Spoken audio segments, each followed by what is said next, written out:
Hello tout le monde, on se retrouve pour la deuxième partie de ma vidéo explicative de la résolution du Rubik's Cube Tower, aussi appelé le Rubik's Cube 2x2x4. Alors, rappelez-vous, la dernière fois, on s'était laissé, on avait enfin reformé le cube dans sa forme initiale. Alors, ensuite, on va pouvoir le résoudre. Donc, bien sûr, je vous invite à regarder la première partie de la vidéo, sinon ça n'a pas grand intérêt. L'étape suivante, lorsque vous avez réussi à reformer votre tour, ça va être de former des paires en fait, des paires de coins et d'arêtes. Donc pour ça il va falloir se balader un peu sur votre cube, faire tourner les faces du haut et du bas, jusqu'à ce que vous localisiez au moins une paire. Bon bah ici, très bien, j'en ai une. Il va falloir que j'en mette une deuxième à côté d'elle, donc j'en cherche une deuxième. Je cherche à voir, hop, je cherche à voir donc en me rappelant bien que celle-ci est ici, je cherche à voir si sur l'autre face je ne pourrais pas constituer une paire en tournant quelques pièces. J'en ai une ici, très bien. Donc rappelons-nous, j'en ai une là, et une là. Hop, je vais les mettre l'une en dessous de l'autre. Très bien. Donc il va falloir que je les mette sur la même face. Pour ça, rien de plus simple. On va simplement décaler un peu celle-ci et lui donner 2 tours.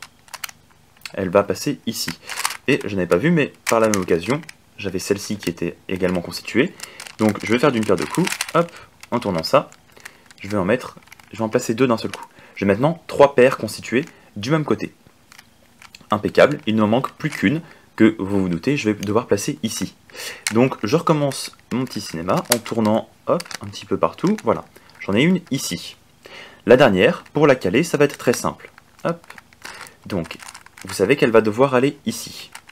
Vous la mettez en dessous de son emplacement, vous décalez d'un tour sur la gauche, vous hop, donnez un demi-tour avec cette pièce-là. Donc maintenant, hop, on va voir un peu ce qui s'est passé. Ça, c'était ma mauvaise paire que je veux enlever. Ça, c'est une bonne paire que je veux conserver sur cette face-là. Mais sa place sur la face a peu d'importance tant qu'elle y est. Je veux dire, cette paire-là pourrait se trouver ici, ici, peu importe pour l'instant. Donc, j'abaisse cette partie-là, ce qui fait que ma mauvaise paire est ici, la bonne paire que je veux garder est là, et celle que je veux placer est ici. Et bien, en décalant comme ça, hop, et en remontant, cette paire, avant elle était ici, je l'ai décalée, mais ça n'a aucune importance, parce que j'ai quand même réussi à placer celle-ci du même coup. Donc maintenant, comme on peut le voir, j'ai 4 paires constituées sur ma partie du haut. Alors si jamais vous n'arrivez pas à trouver des paires malgré des tonnes et des tonnes de rotation, essayez en inversant hop, les parties du milieu, sans que ça casse quoi que ce soit en termes de paires bien entendu, mais essayez de farfouiller un peu dans votre cube pour trouver des paires. Ensuite, la deuxième étape, ça va être de trouver 2 paires sur cette partie-là. Pareil, en tournant la face du haut. Donc là, j'en ai aucune. Hop, je donne un tour. J'en ai une. J'en ai 2. Très bien. Vous aurez en fait la situation où soit vous en aurez une comme ça en diagonale, soit vous en aurez 2 côte à côte. Lorsque vous en avez 2 en diagonale, ça va être la formule suivante après un petit cut. Donc je reprends. Lorsque vous avez 2 paires constituées qui sont positionnées l'une en diagonale de l'autre, ici, la formule va être la suivante, en tenant vos paires comme ceci, donc une en bas à droite, une en haut à gauche. Alors les notations, je le rappelle, H pour la face du haut, B pour la face du bas, D pour le côté droit, G pour le côté gauche. Et là ça va être comme sur le 4x4 pour ceux qui connaissent. Si je dis grand B, petit b, ça va être grand B face externe, petit b face interne. Donc ça veut dire un mouvement des deux à la fois. Pareil pour le H, grand H, petit h, c'est-à-dire grand H, petit h, les deux à la fois. Il n'y aura pas la situation sur cette formule-là. Donc la formule, je l'écrirai bien entendu dans les commentaires, dans la description de la vidéo même, encore mieux. Vous tenez votre cube comme ceci, et elle est la suivante. H inversé, on part d'une base d'une rotation dans le sens des aiguilles d'une montre. Si je dis H, c'est dans ce sens-là. Si je dis H inversé, c'est comme ceci. J'écrirai H' dans la description de la vidéo, H avec un petit apostrophe. Donc je reprends H inversé, G2, donc double rotation de la face de gauche, double D, hop, G2, et là Y. Y c'est pour changer votre prise du cube. Vous le teniez comme ça, maintenant vous allez le tenir comme ça. Ensuite, double D2, je tourne 2 fois, D2, côté droit 2 fois, double D, D2, hop, Et ensuite, c'est un H2, il me semble. Voilà, c'est ça, H2. Et comme vous pouvez le constater, j'ai maintenant toutes mes paires constituées. On va passer maintenant au deuxième cas de figure, qui lui, alors, concernera le fait lorsque vous avez deux paires côte à côte et non plus en diagonale. Deuxième cas de figure, c'est lorsque vos paires, donc sur la partie haute, sont côte à côte. Vous avez deux paires côte à côte. Pour ceci, la formule est presque la même, c'est seulement le mouvement de départ qui va changer. On va commencer, au lieu de faire un up inversé, par faire un double up. Double H, pardon, up c'est la notation anglaise, c'est vrai que j'utilise la notation française dans mes vidéos. Donc, up, vous prenez vos paires constituées sur la gauche, et vous commencez H2, L2, G, pardon, L c'est pour left, G2, double D, double B pour face du bas, décidément c'est pas facile d'adapter en français.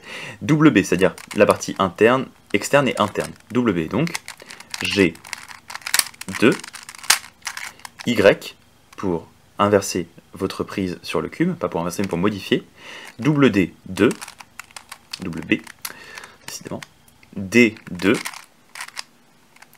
double B, D2, et ensuite, je ne me rappelle jamais le nombre de H, un seul, H inversé. Et voilà, vous avez désormais toutes vos paires constituées. Et alors, à partir de ce moment-là, la résolution s'inspire vraiment de celle du 2 par 2, ou encore une fois, des coins d'un Rubik's Cube 3 par 3. J'y reviens tout de suite après un cut. Voilà, donc maintenant que nous avons exploré tous les cas de figure possibles pour la constitution de ces paires, eh bien écoutez, il ne reste plus qu'à résoudre le cube, comme je l'ai dit, comme si c'était un 2 par 2, ou comme si c'était les coins d'un 3 par 3, en considérant que vous avez votre croix blanche et votre croix jaune de former. Donc pour ça, rien de plus simple. Vous choisissez une face, peu importe laquelle, et vous décidez, ici, je vais construire ma face blanche. Alors à savoir, oui, pardon, je dis jaune depuis le début parce que c'est un réflexe. Sur un Rubik's Cube Tower, les couleurs opposées sont blanc et bleu, et non plus blanc et jaune comme sur tous les autres cubes qu'ils ont fait. Écoutez, je ne sais pas pourquoi ils ont décidé de modifier les couleurs, toujours est-il que ça m'a beaucoup perturbé au début. Voilà, vous avez en fait le vert qui est opposé au jaune. Pourquoi, je ne sais pas. Donc voilà, c'est comme ça. Vous allez décider d'une face sur laquelle vous allez construire votre côté blanc. Donc, encore une fois, technique de l'ascenseur, ne vous inquiétez pas, vous allez obligatoirement perturber la forme. Ce ne sera plus une tour au cours de cette étape de la résolution, mais vous verrez qu'à la fin, ça redeviendra une tour. Donc, rien de plus simple. Je choisis cette pièce-là pour commencer, tout simplement, et je vais placer celle qui lui est adjacente. Ce sera donc le côté rouge-jaune, comme je l'ai dit, parce que le jaune est opposé au vert sur ce cube-là. Donc, où est-il? Blanc, rouge, jaune, où te caches-tu? Oui, voilà, il est juste ici, c'est bien ce que je me dis, j'étais aveugle. Donc il va falloir que je le place ici. Alors là, c'est un mouvement un peu spécifique au 2 par 2. Hop, mais vous allez très vite comprendre comment ça fonctionne. Il faut que je le mette ici, il est là. Donc en faisant simplement cette rotation, il est placé. J'ai déjà la moitié de ma face blanche constituée. Je cherche la troisième pièce. Ça va donc être ma pièce orange, jaune, orange, blanche. Elle est ici. Il va falloir que je la place là. Mais écoutez, même raisonnement. Hop, tout simplement. Je la mets là. Avec une double rotation, elle est placée. Maintenant, hop, alors maintenant, vous allez devoir placer votre troisième pièce. Donc là, on va reprendre la technique de l'ascenseur que j'expliquais en début de vidéo. Votre blanc est sur le bas. Ce que vous faites, c'est que vous abaissez son emplacement. 2 tours. Vous remontez son emplacement. Maintenant, le blanc est à gauche. Vous tournez donc sur la gauche. Vous abaissez son emplacement. Vous l'y insérez. Et vous remontez. Comme vous pouvez le constater, je vous ai prévenu, j'ai détruit j'ai détruit la forme de tour, mais j'ai construit ici une base vraiment finie. La base ici est finie. Il ne me reste plus qu'à constituer la partie du haut. Pour ça, ça va reprendre les étapes classiques que j'explique dans la solution du 3 par 3 et que je pense beaucoup d'autres personnes expliquent et utilisent. D'abord, on va placer les coins au bon endroit. Et ensuite, on va reconstituer la face bleue. Du coup, j'allais dire la face jaune, mais non, la face bleue. Donc, pour placer les coins au bon endroit, je choisis deux pièces côte à côte qui partagent une couleur. Ici, en l'occurrence, ça tombe bien, j'ai deux pièces côte à côte qui partagent du rouge. Je regarde donc si elles sont au bon emplacement, les coins. Parce que là, ici, j'ai le coin rouge-vert. Et bleu aussi. Rouge-vert. Vous voyez que ça ne colle pas, parce qu'ici, j'ai du rouge-jaune. Le rouge-jaune qui est ici et mon rouge-vert qui est là. Comme vous pouvez le constater, ces coins devraient être échangés. Je regarde les coins qui sont de l'autre côté. Hop. Comment est-ce qu'ils sont? Eux, ils sont bien mis. Parce que j'ai mon jaune-orange ici et mon orange-vert là. Donc j'ai seulement ces deux coins à échanger. Pour ça, la méthode est encore une fois très simple. Vous prenez les deux coins que vous voulez échanger en face de vous, vous les mettez sur la gauche, et vous montez le côté droit, faites une rotation, montez le côté gauche, faites la rotation inverse, et ensuite vous redescendez ça à sa place normale, vous faites revenir le petit blanc qui était parti à sa place, et vous le redescendez pour reformer votre carré. Comme vous pouvez le constater, ma tour n'est toujours pas reformée, mais mes coins sont désormais à la bonne place. J'ai mon coin orange-jaune, il était bien mis, orange-vert, il était bien mis, mais en face, les deux coins ont été échangés et se trouvent désormais à la bonne place. Tout ce qu'il nous reste à faire maintenant, c'est d'agir comme si on voulait recomposer notre face jaune, c'est-à-dire utiliser la formule du je monte, je tourne, je baisse, je tourne, je monte, je tourne deux fois, je baisse, je tourne deux fois. Un nombre indéfini de fois, ça dépend en fait, si ça ne marche pas, il faudra changer l'orientation de la face du haut. Il y a des méthodes beaucoup plus rapides mais qui nécessitent d'apprendre des formules que je détaille dans ma série de vidéos sur la résolution avancée du Rubik's Cube 3×3. Mais ici ce n'est pas le sujet, on va se contenter de la formule je monte, je tourne, je baisse, je tourne, je monte, je tourne deux fois, je baisse, je tourne deux fois. Hop. Je monte, je tourne, je baisse, je tourne, je monte, je tourne deux fois, je baisse, je tourne deux fois. Ouais, c'est vraiment une formule qu'il faut répéter. En fait, au bout d'un moment, vous apprendrez, vous connaîtrez comment tenir votre face du haut pour que ce soit plus rapide. Moi, je vous avoue, ça fait tellement longtemps que je n'utilise plus cette formule que je ne sais pas quel est l'angle le plus optimal pour la faire.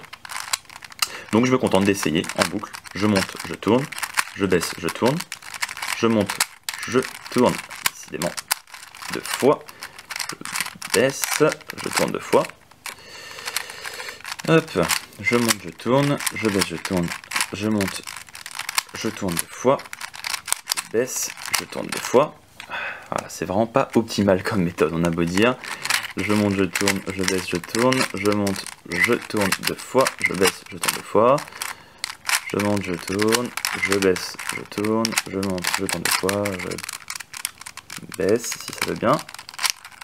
Je tourne deux fois, voilà, parfait.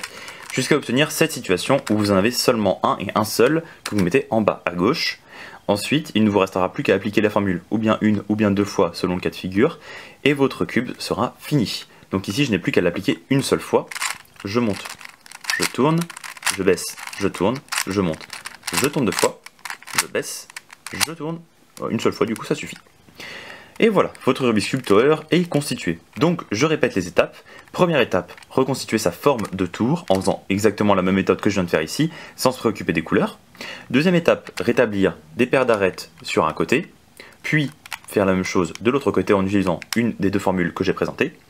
Ensuite, il ne vous restera plus qu'à remettre les couleurs au bon endroit, comme s'il s'agissait d'un 2×2 ou des coins d'un 3×3. J'espère que cette petite série de 2 vidéos vous aura plu. Si c'est le cas, n'hésitez pas à mettre un j'aime, à mettre un commentaire, à me poser toutes les questions que vous voulez, j'y réponds dans les commentaires, et à me faire part de vos retours concernant aussi bien la qualité de mes explications que la qualité objective de la vidéo en termes d'image et de son. Écoutez, moi j'aime beaucoup ce que je fais, donc je vais continuer à faire des petits tutoriels comme ça sur des tutoriaux d'ailleurs, peut-être même, des petites explications sur d'autres cubes. J'en ai pas mal dans ma collection et je vais sans doute pas tarder à en acheter d'autres avant de tomber à court. Donc voilà, je vous retrouverai bientôt pour une prochaine vidéo. D'ici là, portez-vous bien et à bientôt.